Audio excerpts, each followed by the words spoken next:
Nahulikham ang pananalisi umano ng isang grupo sa isang karinderya sa Maynila. Tinangay ng 4 na suspect ang halos 50,000 pisong halaga ng gamit at kita ng kainan. Makibalita tayo kay Isay Reyes. Habang nagsasandok ng order si Erica sa kanilang karinderya, isang lalaki ang makikitang may sinisipat sa loob ng kanyang sari-sari store. Nakarugtong lang ng karinderya. Ang lalaki may tatapapalang kasabwat na kanya-kanyang diskarte para lituhin si Erica. Isang babae na naka-pink na t-shirt na bumibili ng pagkain. Isang babaeng nakapayong sa labasan at isa pang lalaki na nagmamasid lang.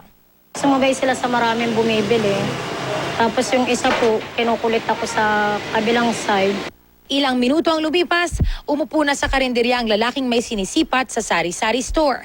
Nang lumapit ang kasamang lalaki na may dala ng supot, agad tumayo ang isa at dinampot ang bag sa loob ng tindahan. Nag-abang naman ang isa habang nakabukas ang supot.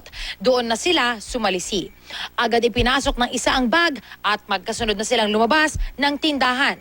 Sa puntong ito, kumalas na rin ang 2 babaeng kasamahan. Natangay ng grupo ang nasa halos 50,000 na halaga ng pera, cellphone at iba pang gamit. Kahit 10, walang makakapulot ng ganong kalaking pera.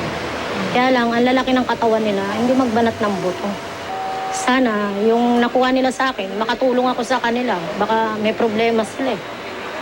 At least, kahit papano, nakatulong ako. Matagal na raw na walang ganitong insidente sa barangay at hindi raw taga rito ang mga suspect.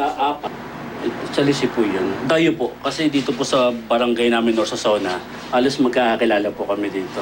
Ipinapakalat na ng mga otoridad ang mukha ng mga suspect. Kung may nakakilala sa kanila, maaaring ipagbigay alam sa Barangay 470 Zone 46 ng Sampaloc, Maynila o hindi kaya naman sa Station 4 ng Manila Police District. Isay Reyes, GMA News.